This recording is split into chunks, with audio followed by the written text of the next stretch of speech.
Hello, welcome to another edition of videos. Today we're going to be showing you another Vienna Gambit miniature that I played recently.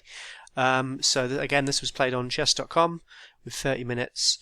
I was using my squared off board again, which is always very helpful when doing any of these games because it allows me to play over the board whilst not actually playing against someone. Well, technically someone, but it's someone from far away. In this case, my opponent was from India. Okay, so the game started again with e4, e5, and I played knight to c3, so going into the Vienna game. This time around my opponent played knight to f6, this is the stronger main line, and after f4, my opponent made a mistake here. He played a knight to c6. A much stronger continuation is the move d5. This goes into the main line position. The idea being after I capture here on f5, e5, he can capture with the knight, and he's doing all right here. I could develop normally, but black is going to do okay. And this is the sort of mainline position. Black's already going to be able to castle in a move's time. Meanwhile, I'm still a little bit far away from castling. In a lot of these lines, though, white will look to castle long, and then hopefully have an okay position, but black is in no danger here. He's managed to survive the early complications and has actually doubled up white's pawns in the process. So going back to the to what actually happened in the game, so he played knight to c6, and it's funny to say that this looks like a weird looking move because it looks like black is developing classically. In actual fact, this is a big mistake, as now after f takes on e5, knight takes on e5, I can play the move d4, and after the knight goes back, the move e5 can be played, and suddenly this knight here hasn't really got anywhere it can go to. It's got no squares it can go because of the knight here, and then g4 and h4 it can't go to, so annoyingly it has to go back to g8, so basically undeveloping.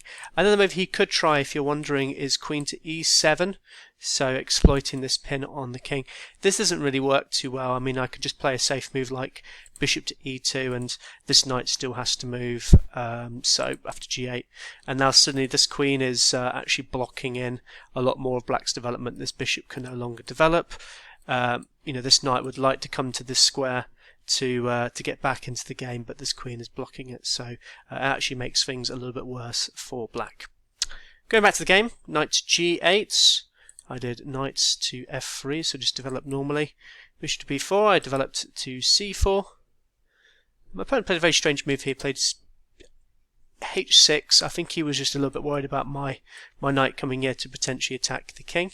Much better would have been move d5 to try and break in the centre and do some stuff along here, so actually doing a pawn sacrifice. Well, not really pawn sacrifice, but after captures, bishop captures, castles. I'm still doing well in this position, but black's not doing as badly. He's still a little bit behind the development though. So h6 was played. I castled, and my opponent played b6 here, and I was thinking here for quite some time. At first I was a little bit worried about this potential knight moving to a5 idea. This bishop's starting to come into play. I was a little, I was thinking about moves like just pushing on d5, and I'm just kind of going, does it really work? And then I sort of thought to myself, well, my pieces are quite well placed here.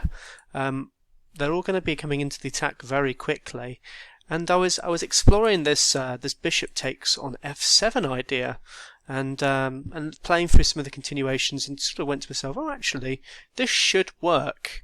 So I captured here on f7, king captured. Just very quickly, f8 doesn't really work. There's a quite cute little continuation here. It ends in a pretty disastrous mate after bishop h5. If let's say the bishop came to b7 or something, I'm not saying there's better moves here. I think the best move is actually, funny enough, knight to f6, giving up the knight to try and stop the attack. But let's just say he just plays a move like bishop b7. I've got this check, the king to e7. I throw another check, and there's this nice little mate, cute little mate. This, all my minor pieces working together. Yeah, it doesn't work either. So the more testing line is captures here, but this actually leads to a mate in 4, and that starts to move knight to g5. Move check. He moved to e7. Another move he could try, well, really the only move he could try, if he comes back to e8, I think here I can just play just queen check here now, and I'm threatening just to come into this square. Another move that I was thinking about and I was spending a little bit of time looking at was what happens after the king comes to g6. I think queen to d3 just works, but let me just turn on the engine. Yeah, it likes that move. So it's mate in 3, so queen to d3. If he comes back to, let's see, he goes to h5 here now.